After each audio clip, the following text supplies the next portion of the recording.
Exact वाले जो हैं वो एग्जैक्टली बोल वाले, हाँ वो शोएब शेख पकड़े वो किसी रिश्वत के इल्जाम में पकड़े गए, किसी जज को नहीं यार दादी साहब था मामला इस तरह को उठ के आर्मी चीफ को यार धमकियां दे दे।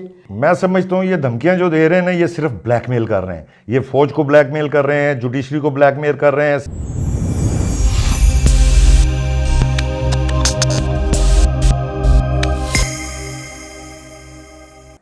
अस्सलाम वालेकुम, गपशप में खुश आमदेद। मियाँ साहब, खाना जंगी और क्या होती है? अदालतों पर हमले हो जाए, पुलिस पर हमला हो, पुलिस शहरियों की इमलाक पर हमला करे, अफराद पुलिस तशद्दुद से मरे, एक्सीडेंट से मरे, चीज़ सामने ना आए और आर्मी चीफ को धमकियाँ दी जाए। इसके बाद खाना जंगी क्या होती है कि जब अवाम आपस में दो बदू लड़ेंगे या खाना जंगी? तो ये मैं तो बड़े दिनों से कह रहा हूँ जी, ये तो लेके इसी तरफ जा रहे हैं पे किसी तरीके से खाना जंगी हो जाए। मगर हमारी जो है बड़ी अपना बहुत मतलब मेजॉरिटी जो हमारी सियासी पार्टीज़ हैं वो तो खैर बहुत मंझी हुई हैं और वो तो मेरा ख्याल है हालात को इस तरफ लेके नहीं जाने देंगे। मगर डिटेल पे गुफ्तगू करेंगे आपके मैसेज के बाद, लेकिन सिर्फ एक यही खबर नहीं है, दूसरी खबर भी है। अरशद शरीफ शहीद की जो है रूह वो सुप्रीम कोर्ट पर दस्तक दे रही थी, लेकिन सुप्रीम कोर्ट का एक बेंच वो बना था जिसने सुओ मोटो लिया था। 3 माह बाद जाके उन्होंने उसकी वो समाज रिपोर्ट ओपन कर दी थी। सुबह मेरा ख्याल हियरिंग होनी थी। नहीं, वो बेंच जो है ना, वो सुना है कि वो बेंच जो है वो दस्तयाब नहीं है। वो अच्छा, ये तो पहले तो वो सुप्रीम कोर्ट की मेरा ख्याल है कोई आई थी खबर सुप्रीम कोर्ट से आज इस किस्म की पे सुबह जो है वो टेकअप कर रहे हैं। हाँ वो था, लेकिन वो आज की ताज़ा तरीन खबर ये है कि वो जो है जजों की अदम दस्तयाबी के बायस जो है ना। अच्छा सॉरी, ये मेरे पास इंफॉर्मेशन अभी नहीं है लेटेस्ट जो आप कह रहे हैं। और उधर ग्वादर में भी जो है एहतजाज का सिलसिला शुरू हुआ है और बोल टीवी के मालिक शोएब शेख जो है उन्हें भी गिरफ़्तार कर लिया गया है और मेरा ख्याल है कल से आज़ादी सहाफ़त का जो है वो मामला शुरू हो जाएगा। आप ज़रा बटन दबवा दें तो फिर बात करते हैं। जी बिस्मिल्लाहिर्रहमानिर्रहीम। सबसे पहले तो मैं अपने नाजरीन से रिक्वेस्ट करूंगा हमारे चैनल को सब्सक्राइब भी करें और इसके साथ साथ जो बेल आइकन है जिसे घंटी और टल्ली भी कहा जाता है उसको एक दफ़ा ज़रूर प्रेस कर दें ताकि आपको हमारे वीलॉग बर वक्त देखने को मिल सकें। तो जी खान साहब, मेरा ख्याल है पहले हम जो है ना इनके जो जिन्होंने धमकी दी है जी उनकी वीडियो चला दें। जी हाँ, ताकि नाजरीन जिसने नहीं भी देखी वो वीडियो देख ये देख लें जी। ये वीडियो है ये जी, ये अपना उसके इमरान खान साहब के जो हैं ये वो हैं भांजे हैं जी, भांजे हैं और इनकी ये आप वीडियो देख लें तो उसके बाद हम बात करते हैं। अगर खान गिरफ्तार हुआ ना किसी हाजी का ख्याल रखा जाएगा ना किसी हाफिज का ख्याल रखा जाएगा, फिर दमादम मस्त कलंदर होगा ना इस मुल्क में खाना जंगी होगी अगर खान साहब को कुछ हुआ। जी मियाँ साहब भांजा मामा बहुत प्यार मोहब्बत वाला रिश्ता होता है। इनके हसन के जो वालिद हैं वो हफीजुल्लाह नियाजी, वो तो मुस्लिम लीग नून के सपोर्टर हैं जी, लेकिन भांजे और मामू का आपस में बड़ा रिश्ता। और मामू जो है वज़ीर आज़म और ऐसा मामू जो किसी को कुछ समझते ना हो, ललकारता ना हो, तो भांजे तो फिर जो है अन्नी तो वैसे होंगे। भांजे ने वज़ीर आज़म जब इमरान खान थे तो जब नहीं अन्नी डाली थी, वो अपना लाहौर में जो है हॉस्पिटल पे जाके जो है हमला किया था, उसकी सारी फुटेजेस मौजूद हैं। कैसे गाड़ियों को आग लगा रहे थे, तोड़ रहे थे, पथराव कर रहे थे, हॉस्पिटल में जाके हमला किया, डॉक्टरों को यरगमाल बनाया। तो ये तो बस तो उस हमले में तो कई मरीज ऐसे भी थे ना जिनके वो मुंह पे मास्क गैस मास्क लगे हुए थे, ऑक्सीजन के उतार दिए गए, वो भी उतार दिए गए थे। और उसके बाद क्या हुआ, क्योंकि मामू जो है मामू जान जो थे वो वज़ीर आज़म थे और ये जो नियाजी साहब हैं उस दिन किया होता है अगर लेकिन ये बहुत संगीन है। देखिए ये अलामती बात कर रहे हैं, हाजी और हाफिज जी। कौन है हाजी और हाफिज, किनको कहा जा रहा है? हाजी साहब तो वो अमूमन जो है वो जनरल बाजवा जो रिटायर्ड हो चुके हैं उनके लिए इस्तेमाल होता है। और हाफिज साहब तो आपको पता ही है, हाफिज साहब हमारे आर्मी चीफ साहब जो हैं वो हाफिज कुरान है और उन्हीं के लिए इस्तेमाल होता है। तो वो तो साफ नज़र आ रहा है वो जिस किस्म से वो ललकार रहे हैं, वो तो जनरल बाजवा को भी और जनरल आसिम मुनीर को भी बिल्कुल खुलेआम धमकियां दे रहे हैं। वो कह रहे हैं कि अगर या मगर अगर कुछ हुआ, हाँ, लेकिन अगर खुदा ना खास्ता कुछ होता ना हो, कुछ भी ना नहीं, अगर क्या हुआ, अगर गिरफ्तार हो गए, गिरफ्तार ये कोई अपना वो अल्लाह मियाँ ने आसमान से डायरेक्ट उतारे हैं पे ये गिरफ्तार हो जाएंगे तो जी पूरी दुनिया उल्ट पुल्ट हो जाएगी। इससे पहले जुल्फ़िकार अली भुट्टो के साथ क्या हुआ, नवाज शरीफ को 3 दफ़ा जो है जेल में डाला गया, शाहिद खान अब्बासी, यूसुफ रज़ा गिलानी, ये देख लें ये सारे वज़ीर आज़म थे ना, ये सारे वज़ीर आज़म रहे हुए, ये सारे जेल जाते रहे और बहुत अपना एतमाद के साथ, और क्योंकि चोर नहीं थे, बड़े एतमाद के साथ जो है वो जेलों में जाते रहे। तो ये कोई अपना बहुत कोई 30 मार खाए, कोई फने खाना है पे, ये इसको जो आप जेल में नहीं भेज सकते। ये बहुत लोगों के ज़कात और खराज जो है चोरी कर करके खाता रहा सारी उम्र, और अब जब टाइम आया तो ये लोगों को, खवातीन को, बच्चों को इस्तेमाल कर रहा है, ढाल बनाई हुई है इसने।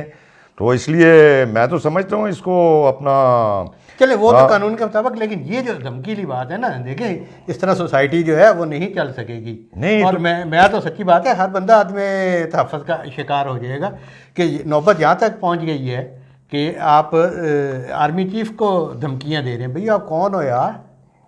ये तो फिर हम यही कहेंगे कि जनाब आपके ही लाडले थे, किसी और ने ये धमकी दी होती या किसी और ने कुछ किया होता तो क्या होता?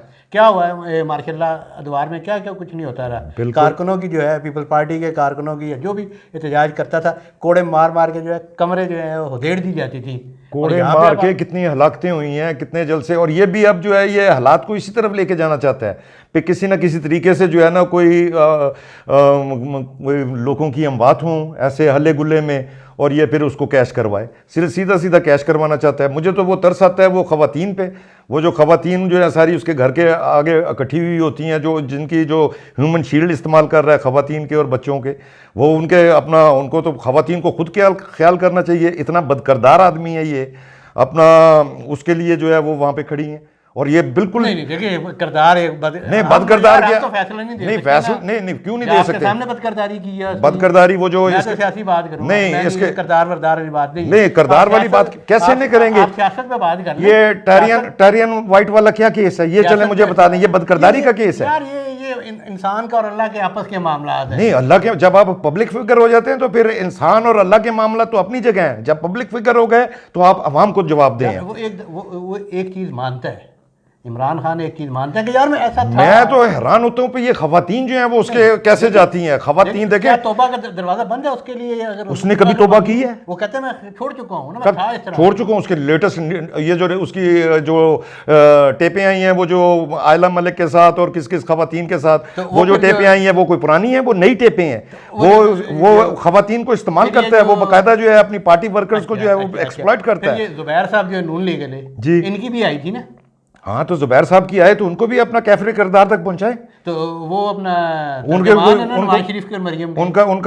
भी कोई नाजायज बच्चा पैदा हुआ है। अच्छा, मतलब मामला तभी होगा, बच्चा पैदा होगा तो तब बात होगी, ऐसे पकड़े जाते हैं जी। बाकी तो जो है वो जुबैर का कहना तो ये था वो जो है वीडियो ही वो जाली थी। अल्लाह बेहतर जानता है वो जाली थी या असली थी। ये बच्ची तो असली है ना, जो इमरान खान की बच्ची है, ये असली बच्ची है। अच्छा, ठीक है। उसके बाद जो बाकी उसकी जो कैसेट कहानी आई है वो लेटेस्ट है, वो पुरानी नहीं है। निकल गई कि अगर इस तरीके से इस तरह को उठ के आर्मी चीफ को यार धमकियां दे दे तो फिर ये सोसाइटी तो नहीं चल सकेगी। फिर ये पुलिस तो पहले कुछ नहीं है। ये पुलिस वालों को तो उन्होंने वो मारते हैं। ये मैं समझता हूँ ये धमकियां जो दे रहे हैं ना, ये सिर्फ ब्लैकमेल कर रहे हैं। ये फौज को ब्लैकमेल कर रहे हैं, जुडिशरी को ब्लैकमेल कर रहे हैं, सियासतदानों को दबाव डालने के लिए, ताकि इनको कोई हाथ ना लगाए। इनको क्यों ना हाथ लगाए? इन पे अगर केसेस बने हुए हैं, बाकी सारे सियासी जो कायदीन हैं वो मुख्तलिफ पॉलिटिकल पार्टीज के वो फेस करते रहे। बहुत जरीले इमरान खान देख ला। नहीं, इमरान खान मैं जानता हूँ, मैं इसको आज से नहीं जानता हूँ, मैं बहुत पुराना जानता हूँ। ये जब इंग्लैंड में काउंटी क्रिकेट खेला करता था, मैं जब से जानता हूँ। मेरे बहुत सारे जो मेरी फैमिली के मेंबर्स हैं वो अभी भी हयात हैं, जिनके घर पे ये ठहरता होता था और वहाँ पे जो बदकिरदारियाँ करता था। नहीं, अनिल मुसर्रत तो बहुत लेट आया है जी। अनिल मुसर्रत उस वक्त पैदा भी नहीं हुआ था। मैं कहता हूँ अनिल मुसर्रत तो बहुत बाद में आया है। मैं तो बहुत पुरानी बात कर रहा हूँ। ये मैं बात कर रहा हूँ अर्ली 80s की। वैसे तो अभी भी वो आपके कज़न का वो जो मैनचेस्टर में शादी हाल है, हाँ, उसी में फंड रेजिंग होती है। हाँ, फंड रेजिंग वहाँ पे होती है। और वो फंड रेजिंग का भी आपने देख लिया क्या हाल होता है। वो आपके कज़न भी जो है इनके मदाया वो हाल के पैसे लेते हैं। वो कारोबारी बंदा है जी, वो कारोबारी बंदा है। वो उसने तो कारोबार करने, उसको तो हॉल के जैसे शादी के लिए जो कोई किराए पे लेता है, वैसे जो है वो अपना इमरान खान को भी दे देते हैं। और भी सारे बहुत वहाँ पे मैनचेस्टर में वो उनके बैंक्वेट हॉल पे काफ़ी इवेंट्स होते हैं जो फंड रेजर्स होते हैं, तो वो भी इसको दे देता है, मगर वो इसका मदा नहीं है। बहरहाल मैं पीटीआई के वर्कर से मुखातब होकर कि आप पॉलिटिकल एक्टिविटीज़ में हिस्सा लें, आइन ने आपको हक दी है, आप आवाज़ बुलंद करें, लेकिन कानून और आइन के दायरे में रह के, और अपने किसी ऐसे लीडर के, अगर लीडर आपकी क़यादत करता है, अगर लीडर ख़ुद फ्रंट फुट पे आके लाठी खाता है तो आप उसके पीछे चलें, जिस तरह बाकी जमातों के कारकुन करते हैं। और अगर लीडर ख़ुद घर में बैठा रह जाता है, एक छोटी सी मिसाल में आप देखें ना जी, हमारे वो साथी थे अरशद शरीफ शहीद जी, अच्छा, वो उनका अल्लाह उनकी बख्शिश करे, बिल्कुल जी, तो अल्लाह उनको बिल्कुल शहीद बख्शा हुआ जी। लेकिन जब इल्ज़ाम तो इन्होंने लगा दिया, भगाया भी इन्होंने, इल्ज़ाम भी इन्होंने लगा दिया, और फिर इन्होंने जब इतना शोर डला और फिर ये सो मोटो लिया गया, और सो मोटो में भी वही जजिद हैं, वही जजिद हैं जो मखसूस जजिद हैं जी हाँ। लेकिन और आज पता लगा जी वो उनके पास कल वो वक्त नहीं है, कोई और समाज कर रहे हैं, लिहाजा बेंच टूट गया। मैं अगर जो वर्कर्स के लिए बात करना चाह रहा हूँ कि जिस अरशद शरीफ ने इनके लिए जान दी, इनकी लड़ाई गो के वो अपनी भी लड़ाई लड़ रहा था, पाकिस्तान के शहरी था, बाशऊर आदमी था, लेकिन इनकी हमायत करते हुए कर रहा था। उसके लिए पीटीआई जो है पूरे पाकिस्तान से एक वकील भी उसको मुहैया नहीं कर सकी, और ना ही वकला बरादरी जो है बड़ी इंसानी हकूक़ की जो अलंबरदार है उनमें से कोई आगे आया। जब उनके घर से ये बात सामने आई उस वक्त जस्टिस शौकत अली सिद्दीकी जो है उन्होंने इसका केस लिया। तो ये इनकी पीटीआई की वो जो लायर्स फोरम और वो फलाने और जो वो कैदियों के केसेस देखते हैं, उनमें से एक भी वकील इनको नहीं मिला पूरे पाकिस्तान में जो अरशद शरीफ का केस लड़ सके जी, कोई नहीं मिला। और ये खाली इनको वो पोस्टर मिलते हैं अरशद शरीफ के, अपने ट्रक पे लगा के उसको बेचते हैं। ये बात जो है उनकी वालदा की तरफ से उनके घर से सामने आई थी ट्विटर पे, और उसके बाद ये सारा अच्छा चले। ये तो यहाँ पे जो ग्वादर में जो कुछ हो रहा है ये अच्छा हो रहा है। ग्वादर में जो एहतजाज हो रहा है, वो जो मौलाना हिदायतुर रहमान या उनके जो पैरोकार हैं, वो सिर्फ एक पॉलिटिकल पार्टी नहीं है, हो सकता है यहाँ पे तासर लिया हो कि वो जमात इस्लामी है, लेकिन वो जो हक दो तहरीक है वो जमात इस्लामी नहीं है, वो बाकी भी सारे ग्रुप हैं, और सब ने मिल के वहाँ पर बल्दियाती इलेक्शन भी लड़ा और अपने हकूक़ की बात कर रहे हैं ना। अच्छा, ये इनमें से किसी ने फ़ौज के खिलाफ नारा नहीं लगाया, किसी ने पाकिस्तान के खिलाफ नारा नहीं लगाया। बहुत पुरअमन तहरीक चल रही है और पिछले कई माह से चल रही है। देखें उनका लास्ट जो है वो धरना भी पता नहीं काफ़ी हफ्ते जो है वो जारी रहा था। उसके बाद इन्होंने क्रैकडाउन किया है और उनके वो लोग पकड़ लिए, और उनकी डिमांड्स आप देखिए, उनकी डिमांड्स क्या है, हमें हमारा हक दो। हक क्या मांग रहे हैं? वो कह रहे हैं हमें पीने का पानी दे दो। मतलब वहाँ पे ग्वादर में आप पूरी अपनी इतनी डेवलपमेंट कर रहे हैं, वो पूरा सीपैक रूट बन रहा है और वहाँ पे लोगों के पास पीने का पानी नहीं है। ये तो जी फैसला साजों के सोचने की बात है कि जो लोग पुरअमन तरीके से अपने हक़ की बात कर रहे हैं, आप उन पर जुल्म कर रहे हैं, आप उनको गिरफ़्तार कर रहे हैं, और जो आपका गला दबाता है, जो आपको गाली देता है, उससे आप जो है लाड प्यार करते हैं। और यही कुछ जो हुआ वो बंगालियों के साथ हुआ था। उनकी बात नहीं सुनी गई, और फिर जब बात नहीं सुनी जाती किसी की तो फिर लोग बागी हुआ। मैंने तो ये जब देखा ना ग्वादर का ये फिर से अपना प्रोटेस्ट शुरू हो गया, तो मैंने वहाँ पे ग्वादर में भी हमारे दोस्त हैं, उनसे भी रब्ता किया, कोयटा में भी रब्ता किया। वो तो उन्होंने मुझे बता दी जो तफसीलात हैं, वो लोगों को भी पता है कि उनकी क्या डिमांड्स हैं और पीसफुल प्रोटेस्ट कर रहे हैं। मगर उसके साथ साथ उन्होंने मुझे कोयटा में हमारे बहुत अच्छे हमारे कलीग रहे हुए हैं, उन्होंने बताया कि यहाँ पे तो जो है वो बाकायदा जो है इमरान खान की भी तैयारी हो रही है उसको लाने के लिए, और कोई मच जेल में भी इंतजाम कर दिए गए हैं। यार वो तो डराते हैं। नहीं, ये डरा नहीं रहे हैं, ये मैं बाकायदा आपको इनसाइड स्टोरी बता रहा हूँ। और दूसरा, वहाँ पे बाकायदा जो है एक मेडिकल बोर्ड तश्कील दिया जा रहा है, वो बाकायदा 5 डॉक्टरों पे मुश्तमिल जो सरकारी हॉस्पिटल है, वहाँ पे उनके जो सुपरिटेंडेंट हैं उनको कह दिया गया है कि 5 रुकनी डॉक्टरों का बोर्ड तैयार रखें। इमरान खान किसी वक्त भी आ सकते हैं, और उनका पहले मेडिकल होगा, उसके बाद ही उनको अगर कोयटा जेल में रखना होगा या मच भेजना होगा या मियाँ वाली जिधर भेजेंगे, बहरहाल उनकी मेडिकल करने की जो है ना वो तैयारियाँ मुकम्मल है। मैं तो ये समझता हूँ कि आज जो उनके भांजे ने जो गुफ्तगू की है उसने वो क्या होता है कि वो आखिरी कील ठोंक दी है इमरान खान साहब और पीटीआई के वर्कर्स को। मैं एक मरतबा फिर ये कहता हूँ कि आप इलेक्शन के लिए भी दबाव डालें, लेकिन अपनी तमाम सरगर्मियाँ जो आइन और कानून के दायरे में रह के करें। गुरबा के और गरीबों के बच्चे ना मरवाएं। पहले भी कई लोगों ने बच्चे मरवाए हैं, लेकिन फिर कोई उनके पीछे नहीं आता। और ग्वादर के मामले को बिलखसूस देखें, और इसके साथ ही हमें इजाज़त दी। लेकिन जाते जाते ये भी कहते कि हो सकता है कल से आज़ादी सहाफ़त का मामला फिर शुरू हो जाए, क्योंकि एग्जैक्ट वाले जो हैं वो बोल वाले हाँ वो शुएब शेख पकड़े, वो किसी रिश्वत के इल्ज़ाम में पकड़े गए, किसी जज को नहीं यार आज़ादी सहाफ़त का मामला नहीं जी। अल्लाह हाफ़िज़, फिर पटड़ी से उतर रहे हैं। ठीक है, आज के लिए इतना ही। हमें इजाज़त दें जी, अल्लाह हाफ़िज़।